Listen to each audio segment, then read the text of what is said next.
आज अस्पताल में चेकअप के बाद मालूम हुआ कि मैं बांझ था, लेकिन मेरे 3 बच्चे थे। अगर मैं बांझ था, तो बच्चे किसके थे? जबकि मेरी पत्नी तो बड़ी पर्दा करती थी।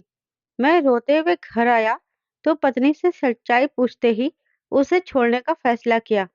वह मेरे कदमों में आकर गिर गई, बोली, मैं जानती हूँ तुम बांझ हो, पर भगवान के लिए मैंने ऐसा कोई पाप नहीं किया है। मुझे 2 दिन का टाइम दो, तुम्हें सच मालूम हो जाएगा। मैंने उसे 2 दिन का टाइम दिया। जब दूसरे दिन उसने मेरे सामने गीता पर हाथ रखकर कसम खाया, तो मेरा कलेजा मुंह को आ गया। मैं अपनी दुकान पर जाने के लिए तैयार हो रहा था, जब मेरी पत्नी मेरा नाश्ता लेकर कमरे में चली आई थी। मेरी 2 ही बहनें थी, और ऐसा बहुत कम होता था कि बहनें मुझे भाव दे या मेरा कोई काम करे। लेकिन जब मेरी छोटी बहन प्रिया मेरा नाश्ता लेकर आई, तो मैं मुस्कुरा दिया था। मैं जानता था वह मुझसे कोई ना कोई काम करवाना चाहती होगी। प्रिया मुझसे 3 साल छोटी थी, लेकिन मुझे भाई कहकर बुलाना अपनी तौहीन समझती थी। और यह सारा जहर उसके अंदर भरने वाली मेरी बड़ी बहन सपना थी। सपना दीदी, जो ना जाने उसको मुझसे कौन सा बैल था, मुझसे दूर दूर रहती थी, और उसने प्रिया को भी मुझसे दूर कर दिया था। मुझे पता था कोई काम ही होगा, वरना वह मुझे कहाँ पूछती थी। वह दोनों ना चाहते हुए भी मैंने अपने शब्दों को तीखा होने से रोक लिया था। मगर प्रिया पर कौन सा असर होने वाला था? मेरे तीखे शब्दों को भी ऐसे इग्नोर कर देती थी। मुझसे ज्यादा बातें मत करो, और जो पापा ने कहा था वह करो। आखिर पापा और दादी के लाडले हो। वह बदतमीजी से जवाब देती चली गई थी, और मैं गहरा सांस भरकर रह गया था। सपना घर की पहली औलाद थी, जिनका बहुत मान सम्मान था। उनकी पैदाइश पर बहुत खुशियां मनाई गई थी। वह घर की बड़ी लाडली थी। इसी लाडली की वजह से वह बहुत घमंडी भी हो गई थी। अपनी इच्छा को पूरा करना और अपने आगे किसी को कुछ न समझना शुरू कर दिया था। और जब वह 5 साल की थी, तो मैं पैदा हो गया था। 5 साल के बाद घर में फिर से औलाद हुई, और वह भी लड़का। तो दादी और पापा के खुशी का कोई ठिकाना ही नहीं था। मेरे पापा इकलौते थे, इसलिए मेरी पैदाइश पर दादी ने हमारे घर में बहुत बड़ा कीर्तन करवाया था। और फिर मुझे घर में हाथों हाथ लिए जाने लगा था। और यही चीज दीदी को अच्छी नहीं लगती थी। उनकी अहमियत कम हो रही थी, इसलिए उन्होंने मेरे साथ अजीब सी जिद बांध ली थी। माँ मेरे करीब ना होती, तो वह मुझे चुटकी काटने आ जाया करती थी, हर दम मार दिया करती थी, और मैं घंटा भर मुंह फाड़ फाड़ कर रोता रहता था। दीदी को बहुत अच्छा लगता था जब मैं रोता था। जब मैं जरा बड़ा हुआ, तो दीदी के पास जाने की कोशिश करता, तो वह मुझे बुरी तरह से गुस्सा करती थी। और फिर मैंने उनके पास जाना ही छोड़ दिया था। बल्कि मैं उनसे इतना डर गया था कि उन्हें देखते ही मैं कहीं न कहीं छुप जाता था। मेरे बाद प्रिया पैदा हुई थी, तो दीदी का मैंने एक अलग रूप देखा था। दीदी प्रिया को गोद में लिए फिरती थी, और बहुत प्यार से उसको सुलाती थी। प्रिया माँ के पास कम और दीदी के पास ज्यादा रहती थी। मेरा दिल करता था दीदी मुझे भी यूं ही प्यार करे, जैसे प्रिया से करती थी। लेकिन शायद मेरी किस्मत में ही नहीं था। हालात ऐसे ही रहे, और वक्त बीतता गया था। मुझे जहाँ माँ पापा और दादी का प्यार मिला, वही दीदी का गुस्सा मुझे डरपोक बना रहा था। मेरे 10वीं के पेपर थे, तो पापा ने मुझे दीदी के पास पढ़ने के लिए बैठा दिया था। दीदी को तो जैसे मुझसे बदला लेने का मौका मिल गया था। वह मुझे लेकर छत पर बैठती, लेकिन पढ़ाती कुछ भी नहीं थी, बल्कि डराती रहती थी। अगर मैंने मम्मी पापा को कहा, तो वह मुझे बहुत मारेगी। मैं तो उनसे बचपन से ही डरता था, इसलिए चुपचाप रहा। यूं बोर्ड के पेपर में मुझे फेल होना पड़ा। मेरे फेल होने पर दीदी के चेहरे पर मुस्कुराहट आई थी। वह देखने लायक थी। देखा, मैं ना कहती थी। पापा ने अपने बेटे को इतना सर पर चढ़ाया हुआ है, और आपने मेरा इतना टाइम खराब किया, और देखो ना, फेल हो गया। यह पढ़ने वाला बच्चा बिल्कुल भी नहीं है। पापा, उसकी जगह प्रिया को अच्छे स्कूल में डालो, और मेरा भी रिजल्ट इतना अच्छा आया है, मुझे भी कॉलेज में एडमिशन लेने दो। 3 साल से घर में बैठी हूँ। दीदी ने खुदगर्जी में यह सब किया था, और उनका प्लान कामयाब भी रहा। पापा ने मुझे महंगे स्कूल में डाला हुआ था, लेकिन जब रिजल्ट अच्छा ना आया था, तो पापा ने पहली बार मार-मार कर मेरा बुरा हाल कर दिया था। फिर मुझे स्कूल से भी निकाल दिया था और मोटरसाइकिल की दुकान पर काम सीखने के लिए लगवा दिया था। जिस स्कूल में मैं पढ़ता था, वह अब प्रिया जाने लगी थी और सपना दीदी का भी एडमिशन पापा ने कॉलेज में करवा दिया था। सपना दीदी प्रिया को बहुत दिल लगाकर पढ़ाती थी, तभी वह हर क्लास में फर्स्ट पोजीशन लाती थी और मुझे डरा धमकाकर उन्होंने इतना दबा दिया था कि मेरी पढ़ाई छुड़वा दी गई थी और सारा फ्यूचर मेरा दांव पर लग गया था। वक्त ऐसे ही बीतता गया और मैं मोटरसाइकिल मैकेनिक बन गया। दीदी की पढ़ाई पूरी हो गई और उन्हें एक बहुत ही अच्छे बैंक में नौकरी मिल गई थी। प्रिया ने भी बोर्ड में टॉप किया था और पापा का सर गर्व से ऊंचा कर दिया था। पापा को बेटियों ने बहुत गर्व महसूस करवाया था और मैं किसी खाते में ही नहीं आता था। मेरी अहमियत घर में सपना दीदी खत्म करना चाहती थी। पापा और माँ और दादी मुझे वैसे ही मोहब्बत करते थे। दीदी की शादी की बारी आई, तब भी पापा ने मुझे बहुत प्यार से घर का इकलौता वारिस कहा था। मुझे साथ लेकर गए थे लड़का देखने के लिए। लड़का हम सबको पसंद आया था। यूं दीदी की शादी तय हो गई थी। लड़के का नाम मोहन था और वह पापा के ऑफिस में काम करने वाले अंकल का बेटा था। बहुत धूमधाम से दीदी की शादी हुई, लेकिन दीदी अपनी शादी निभाने की हालत में नहीं लग रही थी। वह तो शादी भी नहीं करना चाहती थी, लेकिन पापा के दबाव में आकर मान गई थी। ससुराल जाते ही उनके आए दिन शिकायत आने लगी थी। कभी वह सास से बदतमीजी कर जाती, तो कभी पति को खरी खोटी सुनाती थी। वह सबको खुद से नीचे रखना चाहती थी। एक दिन मैं किसी की गाड़ी ठीक करने के लिए शहर के एक बहुत बड़े होटल में चला गया था। मेरे मालिक का वर्कशॉप बहुत बड़ा था, इसलिए शहर भर से लोग गाड़ी ठीक करवाने के लिए हमारी ही शॉप से लड़के बुलाते थे। उस दिन जाने किस्मत को क्या ही लिखा था कि मालिक ने मुझे उस होटल में भेज दिया। मैं जब गाड़ी ठीक कर रहा था, तो मैंने दीदी की गाड़ी को वहां देखा था। उनकी गाड़ी होटल में अभी-अभी आई थी। मैं समझा वह शायद जीजू के साथ वह खाना खाने आई होगी, लेकिन जब वह गाड़ी से उतरी, तो उनके साथ जीजू नहीं बल्कि कोई और ही इंसान था, जिसे इससे पहले मैंने कभी नहीं देखा था। दीदी बहुत मुस्कुरा रही थी और मेरे पैरों तले से जमीन निकल गई जब उस आदमी का बाजू पकड़कर होटल के अंदर चली गई थी और मैं देखता रह गया। मेरी आंखों से जैसे गर्म आंसू निकलना शुरू हो गया था। जो सोच मेरे दिमाग में आ रही थी, मैं चाह कर भी सोचना नहीं चाहता था। मैं अपनी दीदी पर शक नहीं करना चाहता था, अब तो बिल्कुल नहीं, जब वह शादीशुदा थी। लेकिन मैं अब 22 साल का नौजवान था और समझदार था। ऐसे होटल पर किसी आदमी के साथ आने का मतलब भी समझ सकता था। वह किसके लिए आई थी, यह भूल चुका था और भागकर दीदी के पीछे ही होटल में दाखिल हुआ, जहां दीदी और उस आदमी को रिसेप्शन पर खड़े देखा और अगले ही पल मुझे लगा आसमां मेरे पैरों पर आकर गिरा है। मरे-मरे कदमों से मुझे चलना भी मुश्किल हो गया था। मेरे दिमाग में भी यह नहीं था और यह हकीकत जानकर मुझे बिल्कुल साफ सूंघ गया था।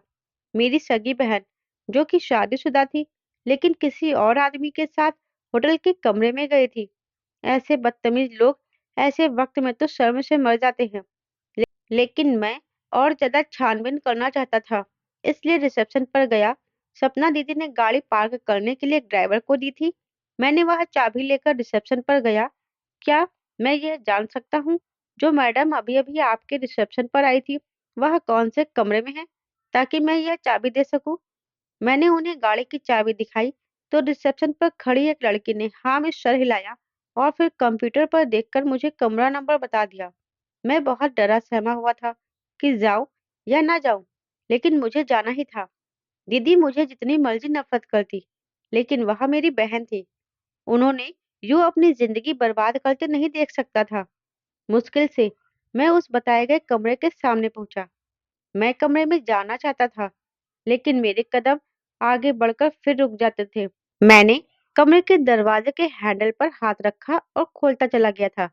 दीदी लॉक करना शायद भूल ही गई थी और जैसे ही मैं कमरे के अंदर दाखिल हुआ, मेरे पैरों तले से जमीन निकल गई थी और आंखें फटी की फटी रह गई थी। मैं खड़े-खड़े समझ चुका था, बल्कि मैं रुई के फुहारे बनकर हवा में उड़ता चला गया था। उस भरी जवानी में मेरे दिल में दर्द उठने लगा, लेकिन हम जैसे लोग शर्म से कहाँ मरते हैं। हमें तो जीना पड़ता है और सब सहना पड़ता है। मुझे वहां देखकर दीदी भी बौखला गई थी। दीदी ने अपने आप को जल्दी से बड़ी सी चादर में खुद को ढक लिया था। वह सोच भी नहीं सकती थी कि मैं वहां आ जाऊंगा और उन्हें जो रंगे हाथों रंगरलियां मनाते हुए देख लूंगा। यह सब देखने के बाद मुझ में और ज्यादा वहां खड़ा रहने की हिम्मत नहीं थी और ना ही वहां पर मेरा जीजा था, जो कि शर्म के मारे वहां खड़े ही खड़े मैं अपनी बहन को मार डालता। मेरे और दिमाग में आंधियां चल रही थी। मैं पलटा और वहां से निकल गया था, इतनी तेज जैसे मेरे पीछे कोई भूत आ गया था। वह मेरी आंखों से आंसू बह रहे थे और दिल में दर्द की टीसें उठ रही थी। मैं कभी सोच भी नहीं सकता था कि दीदी को इस तरह से देखूंगा। वह सबको धोखा दे रही थी और सबसे ज्यादा अपने पति मोहन को दे रही थी, मगर जैसे उन्हें एहसास ही ना हुआ था। होटल से निकलकर मैं तेज तेज फुटपाथ पर चल रहा था। मेरे अगल बगल में क्या हो रहा था, मैं इससे बेखबर था। मैं बस भागता हुआ चला जा रहा था। जब कोई पीछे से वाहन आकर हॉर्न पर हॉर्न बजा रहा था, फिर मेरे करीब आकर गाड़ी की हॉर्न बजी, तो मैंने पीछे पलटकर देखा तो वह मेरी दीदी की गाड़ी थी। दीदी गाड़ी से तेज से निकली थी। मैं उन्हें खूंखार नजरों से देख रहा था। उन्होंने मेरा हाथ पकड़कर मुझे खींचकर गाड़ी में बैठाया और सीट बेल्ट बांधकर खुद ड्राइविंग सीट संभाल ली। देखो मोहन, तुम किसी को कुछ नहीं बताओगे, ना कि तुमने कुछ देखा है और ना ही सुना है। वह मुझ पर रौब झाड़ रही थी, जैसे बहुत बड़ा कारनामा कर अंजाम दिया हो। मैं जरूर बताऊंगा दीदी। मैं छोटा बच्चा नहीं हूँ, 22 साल का लड़का हूँ, जिसे सब समझ आता है। आपके कारनामे जरूर पापा को बताऊंगा। यह तो भगवान की कृपा मानो कि मैं वहां से चला आया, वरना ऐसी बातों पर भाई बहनों को मार देते हैं। मेरी बात सुनकर उन्होंने मुझे यूं देखा जैसे कोई बात अनहोनी बात सुन ली हो, और फिर हंसने लगी थी। तुम मुझे मार दोगे? कल के बच्चे, मुझे आंखें दिखाओगे और मुझे धमकियां दोगे? अब किसी को कुछ बताने के काबिल नहीं रह पाओगे। अब देखो मैं तुम्हारे साथ क्या करती हूँ। मेरी दीदी गाड़ी चलाते हुए मुझे खा जाने वाली नजरों से देख रही थी और हाथ माथे तक ले जाकर अलविदा कहते हुए गाड़ी से कूद गई थी। अब वह गाड़ी में तो नहीं थी और मेरा सीट बेल्ट भी नहीं खुल रहा था। मुझसे गाड़ी कंट्रोल नहीं हो रही थी। मैंने स्टेयरिंग तेजी से घुमाया तो सामने से आते ट्रक के साथ गाड़ी का एक जोरदार टक्कर हुआ और फिर कुछ शीशे उड़ गए और मेरे जिस्म में घुस गए थे और मेरे जिस्म से खून के फुहारे निकल रहे थे। मौत को अपनी आंखों के सामने खड़े देखकर मैं डर गया था और फिर मेरी आंखें बंद होती चली गई थी। मैंने आसमान की तरफ देखकर बस एक ही शिकायत की थी कि बहनें ऐसी भी होती हैं। बड़ी बहन तो माँ जैसी होती है। फिर मेरे मुकद्दर में बहन मौत बनकर क्यों भेजी गई थी? ना जाने कितने वक्त मैं दुनिया से बेखबर रहा। आखिरी बार मेरी आंखें सड़क पर बंद हुई थी और जब दोबारा मैंने आंखें खोली तो खुद को सफेद चादर में लिपटा हुआ पाया था। मुझे लगा मैं मर चुका हूँ। अब मेरा हिसाब किताब होने की बारी आई, लेकिन उसी टाइम मेरे कमरे का दरवाजा खुला और नीली यूनिफॉर्म में नर्स अंदर दाखिल हुई और मुझे होश में देखकर बाहर को भागी थी। और थोड़ी देर बाद सफेद कोट में डॉक्टर अंदर दाखिल हुआ तो मुझे एहसास हुआ मैं जिंदा हूँ, अभी इस दुनिया में हूँ। डॉक्टर ने मुझे चेक किया और मुस्कुराकर कुछ कहा था, लेकिन मुझे लगता था मैंने बरसों बाद इस दुनिया को देखा है, इसलिए बस गौर से उन्हें देख रहा था। डॉक्टर के जाने के बाद कमरे में एक आदमी और दो औरतें दाखिल हुई थी। मैंने थोड़ा ध्यान दिया तो मुझे याद आया, माँ, पापा और दादी थे, जो मुझसे लिपटकर बच्चों की तरह रो रहे थे। उनकी आंखों से खुशी के आंसू बह रहे थे। मैं भी उन्हें देखकर बहुत खुश हो गया था। फिर मुझे पता चला कि उस हादसे ने मुझे बहुत नुकसान पहुंचाया था और 1 साल से मैं कोमा में था। जब सब ने मेरी जीने की उम्मीद छोड़ दी थी, तब मैं जाग गया था। मुझे घर ले जाया गया तो दीदी मुझे देखते ही गंदा सा मुंह बना लिया था। पूछा तक भी नहीं कि मैं कैसा हूँ। मैं अपने कमरे में आराम कर रहा था जब दीदी कमरे में आ गई थी। उनको देखकर मुझ पर डर सवार होने लगा था। मुझे लगा वह मुझे मार देगी। मैं डर से दबी-दबी आँखों से उन्हें देख रहा था। वह मुझे आज भी वैसे ही दिखाई दे रही थी। 1 साल बीत जाने के बाद भी मगर कुछ भी नहीं बदला था। वह आज भी मुझसे वैसे ही नफ़रत कर रही थी। मौत के मुँह से आए हो, उम्मीद है अपना मुँह बंद ही रखोगे। और मैंने अपना हाथ मुँह पर रख लिया था। मैं दीदी से बहुत डर गया था। मेरी सेहत ठीक हुई तो मैं दोबारा से काम पर जाने लगा था। मेरे वर्कशॉप वाले ने मुझे दुबई में जाकर काम करने की ऑफ़र की तो मैंने जल्दी से हामी भर ली थी। मैं किसी भी तरह यहाँ से बस जाना चाहता था, लेकिन आसान नहीं था किसी दूसरे देश में जाना।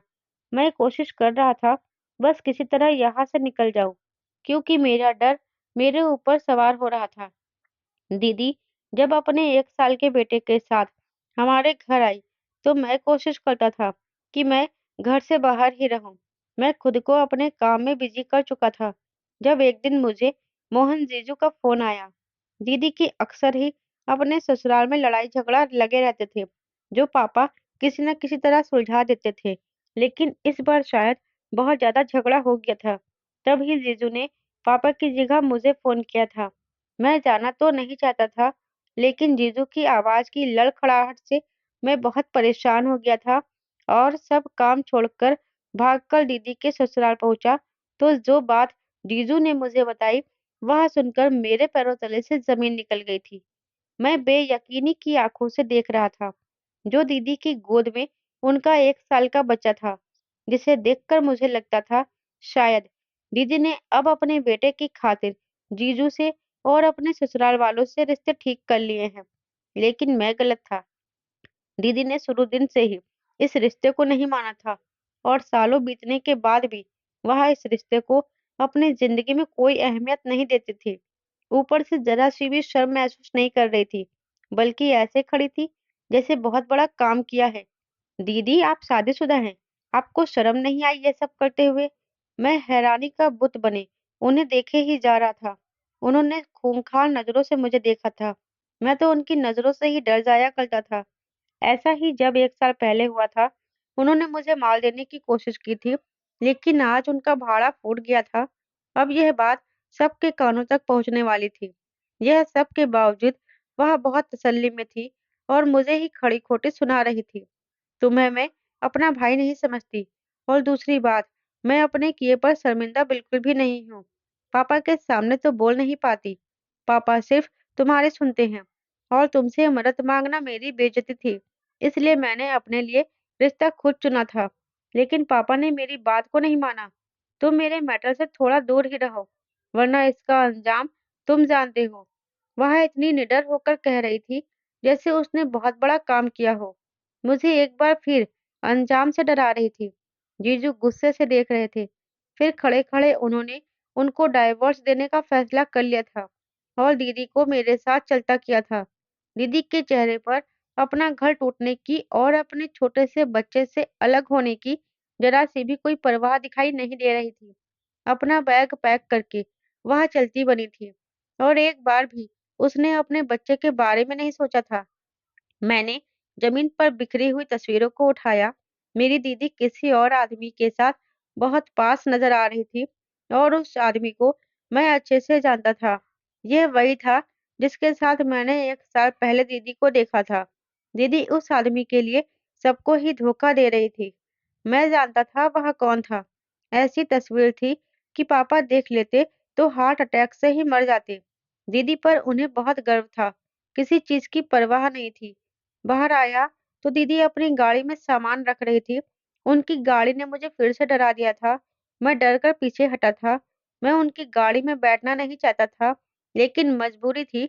मुझे उनके साथ घर जाना था और रास्ते में उन्हें समझाने की कोशिश करनी थी।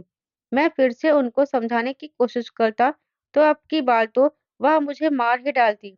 मैं जल्दी गया और दीदी के बराबर वाली सीट पर बैठ गया।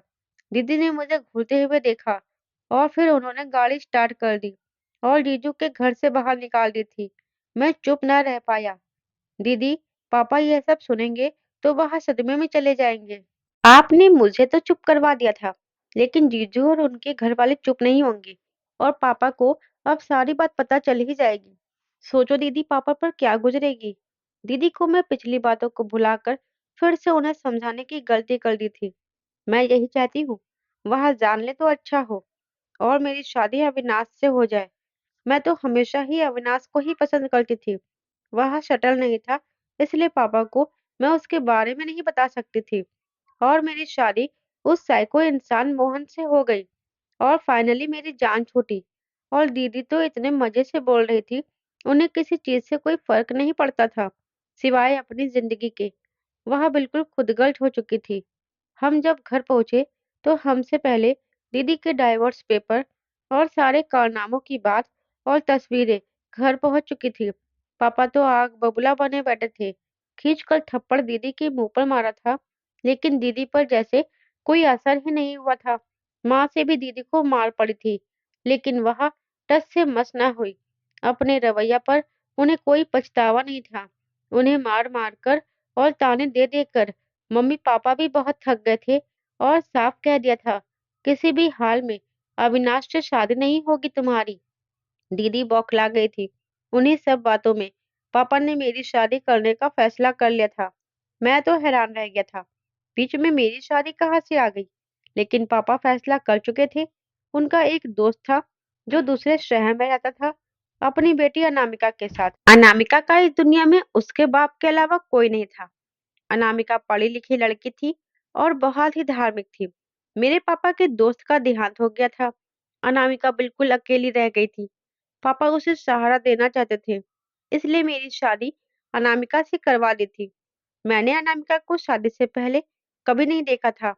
जैसे ही मैंने शादी की रात उसका घूंघट उठाया, तो जैसे पलक झपकाना ही भूल गया था। वह बेहद खूबसूरत थी। उसके चेहरे पर बला की मासूमियत फैली हुई थी। मैं तो उसे देखता ही रह गया था। मुझे अपनी किस्मत पर बहुत गुमान हो रहा था। कितनी खूबसूरत पत्नी को भगवान ने मेरी हमसफर बनाया था। वह सिर्फ खूबसूरत ही नहीं थी, बल्कि खूबसीरत भी थी। मेरे पूरे घर को जैसे उसने बिल्कुल जन्नत बना डाला था। हर एक से प्यार से बात करना, सबकी सेवा करना, जैसे वह अपना फर्ज समझती थी। और उसकी वजह से ही हमारा घर भी बहुत सुहाना सुहाना सा लगने लगा था। प्रिया और अंजलि को तो उसका आना बिल्कुल पसंद नहीं आया था। न वह एक आंख इन दोनों को भाती थी और किसी न किसी बात को लेकर अनामिका पर भड़कती रहती थी, जबकि प्रिया और दीदी अपनी दुनिया में मगन रहती थी। पापा ने उनका घर से आना जाना बंद कर रखा था, इसलिए वह ज्यादातर अपने कमरे में ही रहती थी। कभी निकलती तो माँ से लड़ने लगती। उन्हें अविनाश से शादी करनी थी, लेकिन माँ पापा मान ही नहीं रहे थे। जब माँ पापा से मायूस हो गई तो दीदी ने मुझसे बात की और कहा कि मैं पापा को अविनाश से शादी करने के लिए मना लूं। और कहा कि पापा तुम्हारी बात मानते हैं, इसलिए पापा से मेरी शादी की बात करो। मुझे दीदी को देखकर काफी हैरानी होती थी, जो अपने बेटे संजू के लिए कभी भी नहीं तड़पती थी और अविनाश के लिए तो मेरी जान खा रही थी। खैर मैंने उनके कहने पर पापा से बात की, लेकिन पापा ने मेरी भी एक ना सुनी थी। वह किसी हाल में शादी करने को तैयार नहीं थे और फिर हैरान थे कि दीदी इतनी बेबस कब से हो गई थी। माँ पापा की परमिशन के इंतजार में है, जबकि हकीकत तो ये थी कि अविनाश एक पढ़ी लिखी फैमिली से था, जो भागकर गई हुई लड़की को कभी भी स्वीकार ना करता। इसलिए दीदी माँ पापा पर दबाव डाल रही थी। दीदी की शादी के लिए मम्मी पापा उसका रिश्ता लेकर उसके घर जाए, लेकिन इन सब झमेले में मेरा दुबई जाने का वीजा लग गया था, जो पहली बार जाने के लिए बेताब था। अब अनामिका को छोड़कर जाने का दिल तो नहीं कर रहा था। अनामिका जैसी लड़की को कौन भला छोड़कर जाना चाहेगा, लेकिन मजबूरी थी। वीजा आ चुका था, मुझे जाना ही था। और वहां पहुंचकर मैं हर दिन अनामिका को वीडियो कॉल जरूर करता था। मुझे गए हुए अभी कुछ दिन ही हुए थे। एक दिन अनामिका की कॉल आई तो मुझे बहुत परेशान थी। जब मैंने पूछा तो जो बात उसने मुझे बताया, यह सुनकर तो मेरी बत्तीसी खुली की खुली रह गई थी। अनामिका ने बताया था कि वह प्रेग्नेंट है। यह इतनी बड़ी खुशी थी मेरे लिए, जो मैं बता नहीं सकता था। दिल कर रहा था कि मैं उड़कर अनामिका के पास पहुंच जाऊं और बच्चा होने तक उसके खूब नखरे उठाऊं, लेकिन मजबूरी थी। मैं जा नहीं सकता था। लेकिन रोज मैं अनामिका को कॉल करके ज़रूर बात करता था। अनामिका का अब 5वाँ महीना चल रहा था, जब उसने मुझे फ़ोन करके अपने घर जाने की परमिशन ली थी। उसकी चाची की तबीयत बहुत खराब थी, मगर फिर भी मैं उसे रोकना नहीं चाहता था। इतने साल में पहली बार उसने खुद से कुछ माँगा था, तो मैं कैसे मना कर सकता था? उसे परमिशन दे दी थी। मम्मी-पापा से विदा होकर वह अपने मायके चली गई थी। मैं रोज़ ही उससे बात करता था और अचानक से 2 महीने तक मेरी उससे कोई बात नहीं हुई थी। मैं परेशान हो गया था। मम्मी-पापा भी परेशान थे कि उसका नंबर नहीं लग रहा था। पापा को मैंने अनामिका के घर जाने को कहा और पापा जाने वाले ही थे, लेकिन माँ अनामिका की चाची के घर फ़ोन किया था। अनामिका की चाची की तबीयत ज़्यादा खराब थी और वहाँ जाकर अनामिका की तबीयत भी बहुत ज़्यादा खराब हो गई थी। अनामिका की चाची के यहाँ से फ़ोन आ गया था। 7वें महीने में ही उसकी तबीयत खराब हो गई थी, इसलिए डिलीवरी जल्दी करनी पड़ी थी। मम्मी-पापा जल्दी से अनामिका के पास पहुँचे। अनामिका ने बहुत ही प्यारी-सी बच्ची को जन्म दिया था, जिसे देखकर मेरा दिल भर आया था। मैं अनामिका का कैसे धन्यवाद करता। उसने मुझे इतनी बड़ी खुशी दी थी। मम्मी-पापा अनामिका को साथ घर ले गए थे। मेरी बेटी रोशनी जैसे आँखों का तारा ही बन गई थी। मम्मी-पापा कोई भी उसे नीचे नहीं छोड़ रहा था। सबने उसे सीने से लगाया हुआ था। मैं भी बहुत खुश था और जल्दी घर जाकर अपनी बेटी को अपने सीने से लगाना चाहता था, मगर छुट्टी नहीं मिल पा रही थी। 6 महीने की थी जब प्रिया की शादी पापा ने तय कर दी थी। अच्छा लड़का था, परिवार भी अच्छा था, पापा को भी पसंद था और प्रिया को भी लड़का पसंद आया था। सो जल्दी ही शादी तय हो गई थी। मैं खुश था कि मेरी बहन का घर बस रहा है और उससे भी ज़्यादा खुश था कि प्रिया के जाने पर अनामिका को कुछ आराम मिलेगा और मेरी दोनों बहनें कोई अच्छी नंद साबित नहीं हुई थी। दोनों बहुत बुरी नंद थी, जिन्होंने भाभी का जीना हराम कर रखा था। प्रिया की शादी पर मैंने छुट्टी का प्लान बनाया था। मुझे छुट्टी मिल गई थी। मैं हिंदुस्तान आया तो अपनी बेटी को सबसे पहले अपने गले से लगाया था। फिर अनामिका के कदमों में बैठकर उसका हाथ चूम लिया था। अनामिका मेरे लिए बहुत ही प्यारी थी, जिसने मुझे बाप बनने की खुशी दी थी। इतनी तकलीफ से गुजरकर उसने मुझे बाप बनाया था। वह इन सब के लिए डिज़र्व करती थी। मैं ज़्यादा से ज़्यादा टाइम अपनी बेटी रोशनी के साथ बिताता था, इसलिए मैं दीदी से नहीं मिला था। 1-2 बार सामना हुआ, तो मुझे नज़रअंदाज कर गई थी। फिर मैंने भी उन्हें ज़्यादा मुँह नहीं लगाया था। अब मैं कोई छोटा बच्चा नहीं था, जो अपनी दीदी के लिए रोता रहता या उनसे डरता। अब मैं एक बेटी का बाप हूँ। मुझे अपनी बेटी के सिवा किसी से कोई फ़र्क नहीं पड़ता था। प्रिया की शादी तो हो गई थी और मेरा वीज़ा भी दोबारा से आ गया था। मैं जाते हुए मम्मी-पापा और दादी से वादा करके गया था कि उन्हें दुबई में बुला लूँगा और घुमाऊँगा-फिराऊँगा और मैंने कंपनी में अपनी फैमिली को बुलाने के लिए वीज़ा भी दे दिया था।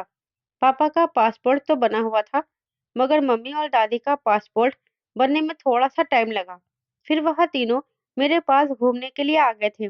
पीछे घर में अनामिका और सपना दीदी और मेरी बेटी रोशनी रह गई थी। मम्मी-पापा और दादी मेरे पास आ गए थे। मैंने उन लोगों को यहाँ घुमाया था और मेरे मम्मी-पापा और दादी बहुत खुश हुए थे। मुझे इतना आशीर्वाद दे रहे थे। मेरे सब गम दूर हो गए थे। मैं खुद को एकदम बहुत हल्का महसूस करने लगा था। यहाँ घूमने-फिरने के बाद 1 महीना मेरे साथ रहे। 1 महीने के बाद वापसी घर का सफ़र बाँध दिया था। तीनों जब मेरे पास से जा रहे थे, तो पता नहीं क्यों मेरा दिल बहुत उदास हो गया था और दिल चाह रहा था कि बस उन्हें यहीं रोक लूँ। मगर उन्हें जाना ही था। वह तो चले गए, लेकिन उनके जाने के बाद जो खबर मुझ तक पहुँची, उसने मेरी दुनिया हिलाकर रख दी थी और जैसे ही मैं साँस लेना ही भूल गया था, मेरे पैरों तले से ज़मीन खींच ली गई थी। मेरे मम्मी-पापा और प्यारी दादी का यह आखिरी सफ़र था और फिर वह हमेशा के लिए मुझे छोड़कर चले गए। वह जहाज़ हादसे में तीनों की मृत्यु हो गई थी, वह भी चल बसे थे। मैं छुट्टी लेकर हिंदुस्तान पहुँचा, तो घर में हर जगह मुझे दादी और माँ-पापा की आवाज़ें सुनाई दे रही थी। मेरी ज़िंदगी के बहुत लोग मुझे छोड़कर चले गए थे। मैं पहली बार बहुत फूट-फूट कर रोया था। माँ-पापा और दादी के अंतिम संस्कार के बाद मुझे वापस जाना था। मेरा जाने का बिल्कुल भी दिल नहीं कर रहा था। लेकिन अपनी बेटी के पीछे अच्छे फ्यूचर के लिए मुझे जाना ही था। फिर मैं विदेश चला गया था। पीछे सपना दीदी थी जब अनामिका ने फिर से प्रेग्नेंट होने की खबर सुनाई थी। खबर बहुत ही बड़ी थी, लेकिन जैसे मैं खुश होना ही भूल चुका था।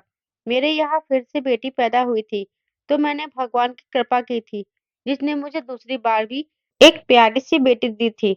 मेरे घर में लक्ष्मी आई थी और अनामिका से बात करता था और बेटियों को देखता था। लेकिन मैं अपने माँ-बाप को भी बहुत याद करता था। भगवान की कृपा थी। अनामिका की सूरत में मेरी ज़िंदगी में कोई ऐसा था, जो मुझे अकेला रहने नहीं देगा।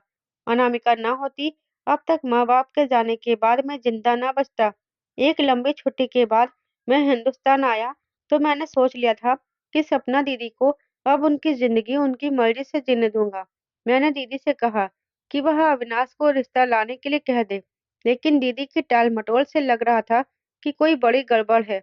1-2 बार मैंने दीदी से बात किया, तो वह मुझ पर ही चिढ़ गई थी। तुम्हें कोई समस्या है क्या? मैं शादी करूँ या ना करूँ? जब करनी होगी तो बता दूँगी।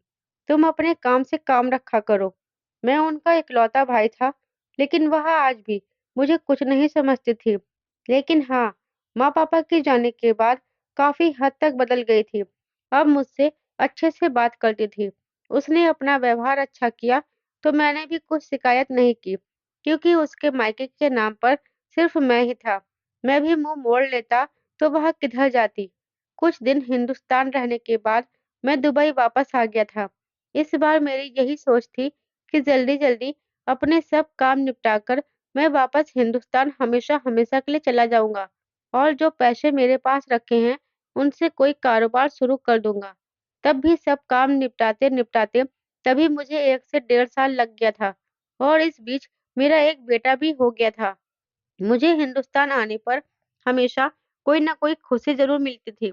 इस बार फिर अनामिका की प्रेग्नेंसी और फिर मेरा बेटा होने की खबर से मैं खिलखिला उठा था, मगर काम खत्म नहीं हो रहे थे। 1 डेढ़ साल लगा।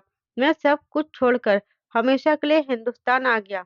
मैं अब ज़्यादा से ज़्यादा वक़्त अपने तीनों बच्चों और अनामिका के साथ बिताना चाहता था। जितना साल मैं दुबई में रहा, मैंने अच्छी खासी सेविंग भी कर ली थी, जिससे हिंदुस्तान में मैंने अपना छोटा-सा गाड़ियों का शोरूम खोल लिया था। अपना कारोबार करने का मज़ा ही कुछ और होता है। अपने बिज़नेस के चक्कर में मैं बहुत बिज़ी रहा। जब सब सेट हो गया, तो एक दिन अनामिका ने मुझे अपने पास बैठाया और बोली कि कई लोग बातें बना रहे हैं कि कब तक हम सपना दीदी को घर में बिठाकर रखेंगे। सपना दीदी की दिमागी सेहत पर भी इन सब बातों का बहुत असर पड़ रहा है। आप कोई रिश्ता देखो और दीदी की शादी का कुछ करो। अनामिका की बात पर मैंने हैरानी से उसे देखा था। वह जानती थी कि सपना अविनाश के पीछे पागल थी और उसके अलावा किसी से शादी नहीं करना चाहती थी, तो फिर ऐसा क्यों बोल रही थी? मैंने कहा, तुम्हें तो पता ही है, अनामिका अविनाश के सिवा किसी से शादी नहीं करेगी। और मैंने दीदी को कहा भी है, अविनाश को रिश्ता लेकर आने का। लेकिन ना जाने क्या बात है, दीदी इस बारे में बात नहीं करना चाहती। मैं खुद सपना दीदी के लिए काफ़ी परेशान हूँ। क्या था, अविनाश ने उन्हें चीट किया है। वह कभी भी सपना दीदी से शादी नहीं करना चाहता था, बस उनका इस्तेमाल कर रहा था। पहले उसके बहाने थे कि तुम्हारे माँ-बाप रिश्ता लेकर नहीं आ रहे और भगाकर ले नहीं जा सकता। पहले तो हमारे मम्मी-पापा नहीं मान रहे थे, लेकिन अब वह नहीं थे, तो सपना दीदी ने उस पर दबाव डाला कि रिश्ता लेकर आओ। अब कोई मना करने वाला है नहीं, तो फिर टाल-मटोल करता रहा और अब उसने अपनी माँ की पसंद से शादी कर ली थी। उसने सपना दीदी को पूरी ज़िंदगी बर्बाद कर दी थी। सपना दीदी बहुत डिप्रेशन में चली गई थी। अब उसको सँभालने वाला कोई नहीं था। अविनाश जैसे आदमी शादी के नाम पर औरतों के साथ खेलते रहते हैं, लेकिन उससे शादी नहीं करना चाहते।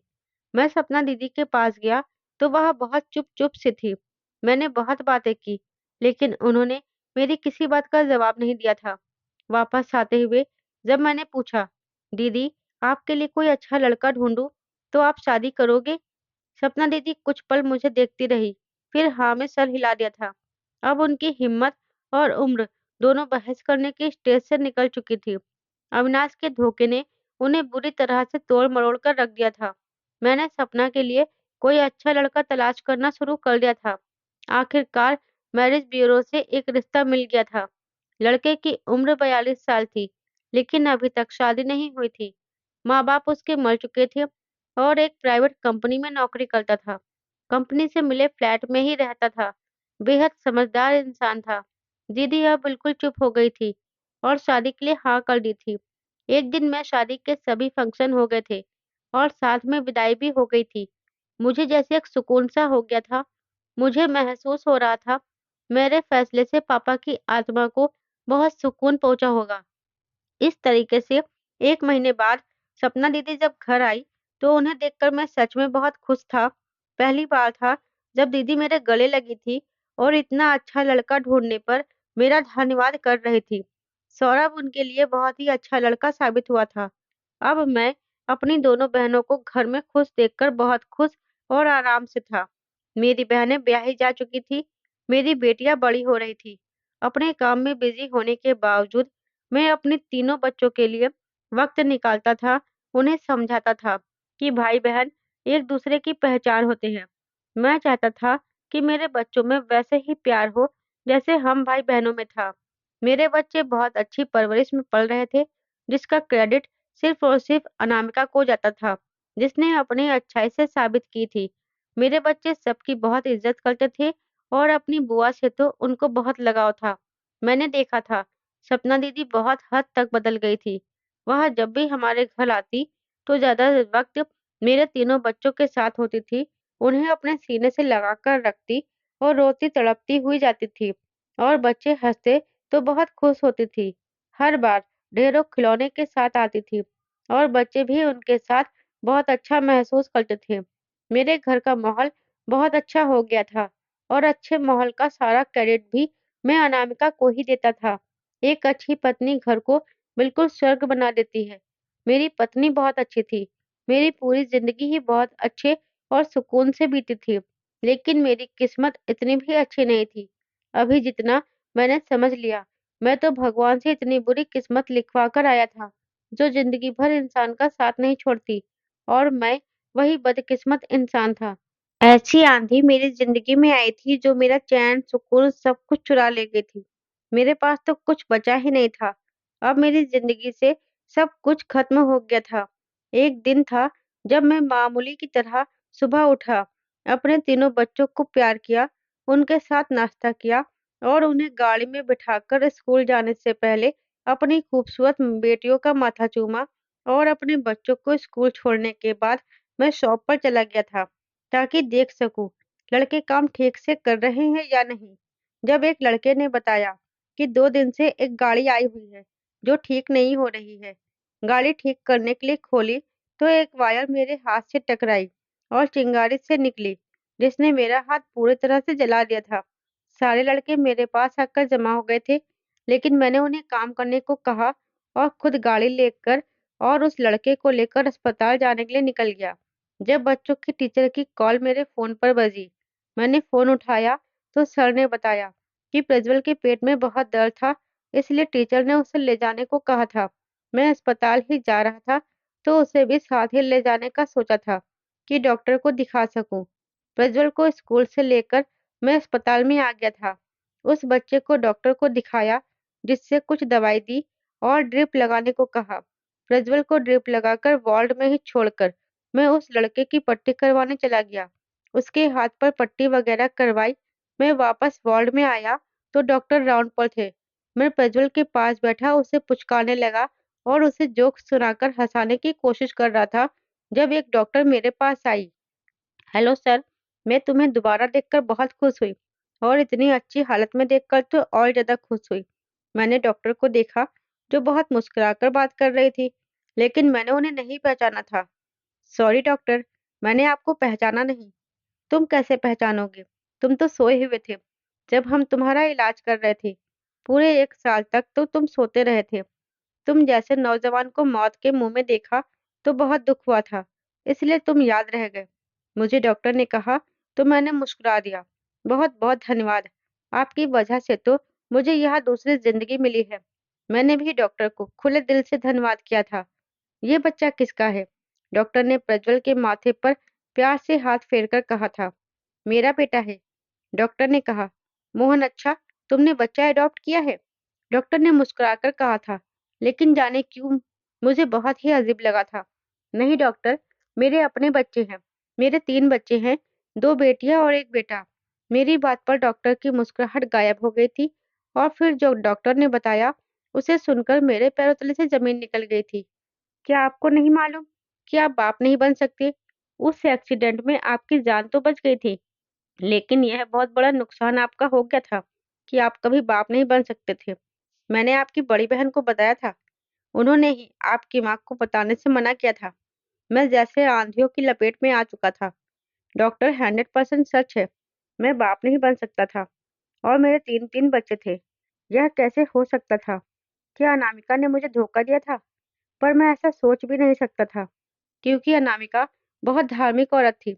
आज मेरी शादी को 9 साल हो गए थे, लेकिन आज तक किसी के मुंह से मैंने उसकी बुराई नहीं सुनी थी। मेरी दोनों बहनें उससे इतना जलती थी, लेकिन उन्होंने भी उसकी बुराई नहीं की थी और ना ही उसके किरदार की। लेकिन सच तो यही था कि मैं बाप नहीं बन सकता था। फिर भी बच्चे अनामिका ने पैदा किए थे, तो वह किसके बच्चे थे? किसी तरह मैं वापस घर पहुंचा था। सिर्फ मैं ही जानता था, मेरी सारी सारी दुनिया जैसे तबाह होकर रह गई थी।